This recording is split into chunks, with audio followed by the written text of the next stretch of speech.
राधा वल्लभ श्री हरिवंश। मैं हूं आपके साथ प्रियंका तिवारी और आज के इस वीडियो में हम बात करने वाले हैं कि नवरात्रि व्रत कैसे करते हैं।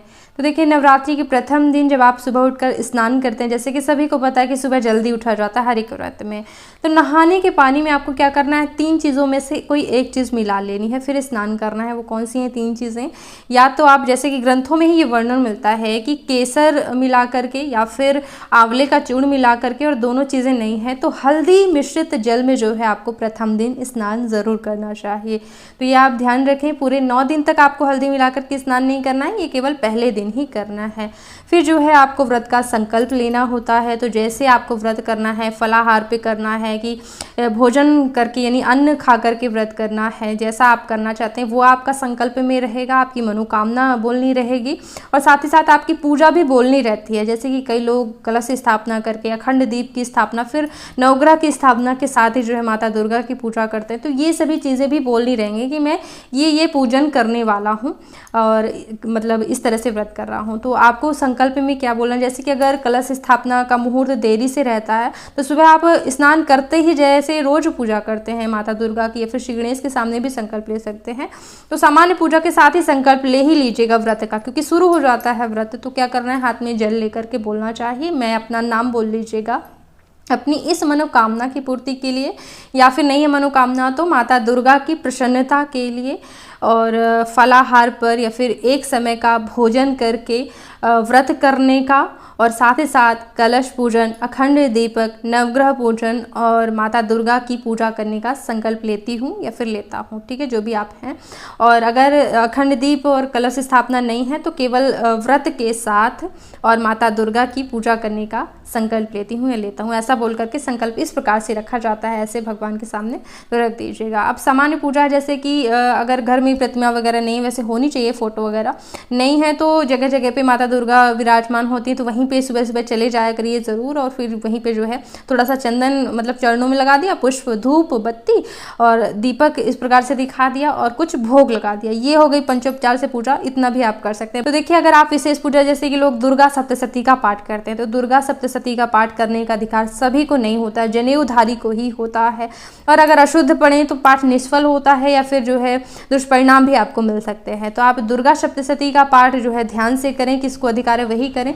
नहीं कर पा रहे हैं अगर, तो रामचरितमानस में कुछ ऐसी चौपाइयां हैं जिनका पाठ करने से दुर्गा सप्तशती के पाठ का फल मिलता है, तो उन चौपाइयों का रोज आप पाठ कर सकते हैं। दूसरी चीज है कि संपूर्ण रामचरितमानस पाठ करने का भी संकल्प आप ले सकते हैं। नवान पारायण विधि कहते हैं 9 दिनों में रामचरितमानस समाप्त करने को, तो उसकी पूरी विधि मैंने डाली हुई है, तो आप ये ले सकते हैं। अगर नवान पारायण नहीं कर पा रहे हैं तो कम से कम शुरुआत कर सकते हैं रामचरितमानस की कुछ ही चौपाइयां, जितना टाइम उतना ही पढ़ करके जो है माता दुर्गा को सुनाने का भाव, उनको प्रसन्न करने का भाव अगर मन में रहेगा तो माता दुर्गा भी श्री रामचंद्र जी की भक्त हैं। फिर जो है क्या करना नहीं है, किसी को टाइम की वो रामायण पढ़े तो नाम जप सभी के लिए, कलयुग में तो वरदान है, सभी के लिए आसान साधन है। तो पूरे दिन एक पल भी नाम ना छूटे, क्या करना है, जय माँ दुर्गा, जय माँ दुर्गा, जय माँ दुर्गा। झाड़ू, पोछा, बर्तन, ऑफिस जा रहे हैं, लिफ्ट चढ़ रहे हैं, बस में है, कहीं पर भी जूते चप्पल का भी कोई ऐसा ध्यान नहीं रखना है, पहने हुए हैं फिर भी आप जय माँ दुर्गा, जय माँ दुर्गा इस प्रकार से नाम जप कर सकते हैं। नाम जप में शुद्धता शुद्धता का ध्यान रखने की आवश्यकता नहीं होती, लेकिन अगर आप कोई मंत्र जप कर रहे हैं, नमः लग जाता है या फिर ओम लग जाता है जब किसी शब्दों में, तो वो मंत्र बन जाते हैं। तो मंत्र जो है जूता चप्पल पहन के नहीं करना चाहिए, नहा धो करके ही किया जाता है, लेकिन नाम का उच्चारण जो है हर वक्त किया जा सकता है। तो यही आपके व्रत को सफल बनाता है, क्योंकि व्रत का नाम ही है, व्रत की परिभाषा इसीलिए व्रत किया जाता है ताकि हम व्रत के देवी देवताओं को ज़्यादा से ज़्यादा याद कर सकें, ज़्यादा से ज़्यादा उनकी पूजा पाठ में दिन व्यतीत कर सकें। ठीक है, तो इससे सुलभ साधन नहीं है नाम जप से, क्योंकि ग्रह नक्षत्रों की स्थिति सुधरने लगती है तो समय तो अपने आप सुधरता ही है। कई कई जन्मों के पापों को भस्म करने की क्षमता एक एक नाम में होती है, इससे सरल साधन नहीं है। अगर आपकी दुर्गा माता इष्ट नहीं है, केवल आप व्रत कर रहे हैं, तो आप अपने इष्ट देव का भी नाम जप कर सकते हैं, चाहे रामचंद्र जी हैं, शिव जी हैं, जो भी हैं, लेकिन नाम क्योंकि परम तत्व तो एक ही है, तो कोई भी नाम लें, दुर्गा माता भी प्रसन्न ही होने वाले हैं। बात कर लेते हैं कि व्रत में किन किन चीज़ों का त्याग करना होता है और क्या नियम होते हैं। देखिए, हो सकता है कि आपको लगे कि मैं बहुत ही कुछ ज़्यादा नियम बता रही हूँ, लेकिन हमारा काम है पूरे नियमों की जानकारी देना जो कि शुद्ध मतलब ग्रंथों और शास्त्रों में बताई गई हैं। ऐसे में लोग बुरा भला कहने लगते हैं कि जैसे मैंने बताया कि मोबाइल थोड़ा कम चलाना चाहिए, तो लोग कहते हैं कि क्या ये भी लिखा हुआ है मोबाइल कम चलाना चाहिए। तो देखिए, कॉमन सेंस वाली बातें हैं। अब ग्रंथों में बताया गया है कि झूठ नहीं बोलना होता है, किसी की बुराई बिल्कुल नहीं करनी होती है, अश्लील चीज़ें देखनी भी सुननी भी वर्जित होती है व्रत में। तो क्या मैं ये नहीं कहूँगी कि थोड़ा मोबाइल कम चलाइए, क्योंकि यही तो सबसे बड़ा स्रोत है। अश्लील चीज़ें आती हैं, हम किसी से बातचीत करते हैं तो झूठ बोलते हैं, फिर किसी की बुराई तो हो, किसी की बातचीत दूसरे की तो होगी। तो कहती हूँ कि कम बात करें, तो फिर बुरा भला लोग कहते हैं। तो सबसे पहले कि त्याग किन किन चीज़ों का करना चाहिए, सुबह से शुरुआत करते हैं। व्रत के लिए जो है एक नया ब्रश आप ले सकते हैं, क्योंकि रोज़ के जूठे ब्रश से व्रत में ब्रश किया जाए ये मैं उचित नहीं समझती हूँ। ठीक है, तो या तो आप ब्रश ले लें। वैसे तो ग्रंथों में जो है दातून करने को बताया। किसी भी पेड़ की शुद्ध पेड़ की जो है लकड़ी जो है आप दातून, जैसे अपामार्ग नीम वगैरह से आप दातून कीजिए, ज़्यादा अच्छा रहता है। अगर नहीं मिल पा रही हैं दातून 9 दिनों के लिए, तो फिर आप मंजन घर पर बना सकते हैं। मतलब इन दिनों पेस्ट, क्योंकि पेस्ट में मतलब हड्डी का चूर्ण मिलाया जाता है, शुद्ध हड्डी का चूर्ण मिलाया जाता है। आप पूरी खोजबीन खुद भी कर सकते हैं, मेरी मत मानिए। तो इसलिए कहती हूँ, मेरे हिसाब से जो है घर पे बना मंजन प्रयोग करना चाहिए व्रत में। ठीक है, क्योंकि इन दिनों हम पापों से मुक्ति के लिए व्रत कर रहे हैं, ताकि जो है ज़्यादा से ज़्यादा पुण्य हमें मिले, माता दुर्गा प्रसन्न हो। तो जानवरों के अवशेषों से जो चीज़ें बनी है वो हमें व्रत में प्रयोग नहीं करना चाहिए। इसी तरह से बाल धोने को लेकर के, जैसे कि शैम्पू में बहुत ही अच्छी तरीके से प्रचार में बताया जाता है कि इसमें अंडा मिलाया गया है, तो अंडे को लगा करके जो है हम शुद्ध नहीं होने वाले हैं, उल्टा एक गर्भपात का पाप चढ़ जाता है। अंडा जो है वो गर्भ का ही रूप होता है। तो कहूँगी कि नवरात्रि शुरू होने से पहले जो है आप शैम्पू लगा करके बाल धो करके स्नान कर लें। अगर नवरात्रि के बीच में आपको आवश्यकता पड़ती है बाल धोने की, तो केवल बालों को गीला करके ही स्नान करना चाहिए। और अगर धोना ही है बाल, तो फिर मिट्टी से धोएं, क्योंकि हम जो है पापों से मुक्ति के लिए व्रत करते हैं। ऐसे में कोई भी पाप ना चढ़े, किसी भी जानवर को मार कर काट करके, या फिर कोई चीज़ें मिलाई गई हैं जिनमें भी आपको पता चले चर्बी वगैरह जो है मेकअप प्रोडक्ट में मिलाई जाती है, तो उन चीज़ों का प्रयोग जो है वर्जित होता है। चमड़े का बेल्ट, चमड़े के जूते, चमड़े का पर्स जो है इन दिनों प्रयोग ना करें, क्योंकि जानवरों से बनी जो भी चीज़ें हैं पापों से मुक्ति के लिए हम व्रत कर रहे हैं, तो इनका प्रयोग अगर हो सके तो ना करें। लोग जूते चप्पलों का भी त्याग कर देते हैं। तो ये तो आपकी सामर्थ्य के अनुसार, आपकी इच्छा पर निर्भर है। अगर आपको पहनना है तो रबड़ के चप्पल और कपड़ों से बने जूते वगैरह का प्रयोग आपको करना चाहिए।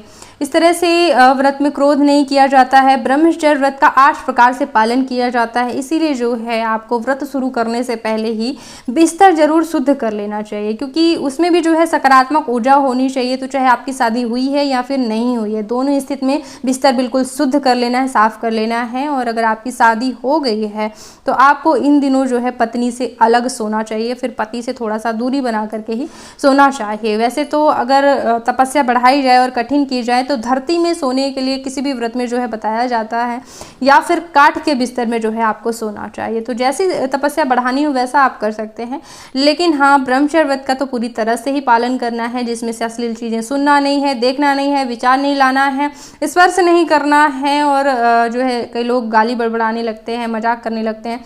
तो ये सभी चीज़ें मतलब बहुत 8 प्रकार से मिला करके और आपको ब्रह्मचर्य व्रत का पालन करना होता है। बात करें कि क्या खाना चाहिए क्या नहीं खाना चाहिए, तो फलाहार पे अगर आप व्रत कर रहे हैं तो सिंघाड़े का आटा, आप मखाने की खीर, आलू की खीर और आलू तल के, ये सब इस तरह से चीज़ें जो है खा सकते हैं। कई लोग सेंधा नमक भी खाते हैं, तो जैसा आपकी सामर्थ्य वैसा आप कर सकते हैं। गाय का दूध या फिर गाय के दूध से बनी चीज़ें आप खाकर, जैसे दोपहर में लोगों को आवश्यकता होती है तो उसको खाकर पानी पी सकते हैं। गाय के दूध से बनी चीज़ें, मिठाई वगैरह कुछ भी, ठीक है। और साथ ही साथ जो है ड्राई फ्रूट्स वगैरह दिन में ले लिया, तो इस तरह से। और शाम को मतलब फलाहार या फिर अन्न जो भी आप खाना चाहते हैं वो आप खा सकते हैं। कई लोग जो है अन्न और सब्जी यानी पूड़ी और सब्जी खा करके, या फिर मीठा भोजन केवल पूड़ी गुड़ वगैरह खा करके भी रहते हैं, तो जैसा संभव वैसा कर सकते हैं। 9 दिनों का व्रत है, तो अगर आप अन्न खा करके भी रहते हैं तो कोई इसमें मतलब दोष नहीं है, किया जाता है व्रत, ठीक है। तो जैसा अपनी सामर्थ्य के अनुसार ही कीजिएगा, नमक वगैरह। और व्रत में दवाई खाई जा सकती है, व्रत में दवाई खाने से किसी भी व्रत का खंडन नहीं होता है, ऐसा बताया गया है। फिर जब आप रात्रि को भोजन करते हैं, भोजन करने से पहले जो है थोड़ा सा अग्नि में जो है भोग लगाने का भाव कर दिया, थोड़ा सा जो है गाय को अग्रासन ज़रूर निकाल दिया करिए, गाय को खिला करके ही कोशिश करिए कि फिर आप जो है भोजन ग्रहण करें। कोई कन्या हो तो प्रतिदिन, घर में हो तो आसपास प्रतिदिन उसको पहले दे करके थोड़ा सा प्रसाद, और फिर जो है आप ग्रहण करें। माता रानी को भोग ज़रूर लगाएं जो भी आप भोजन ग्रहण करते हैं।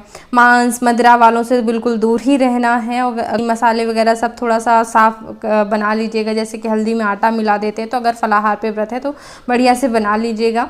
साबूदाना बनाने की प्रक्रिया थोड़ा सा अच्छी नहीं है, इसलिए जो है कई लोग वर्जित बताते हैं। जैसा आपको लगे संभव वैसा आप जो है फलाहार ले सकते हैं।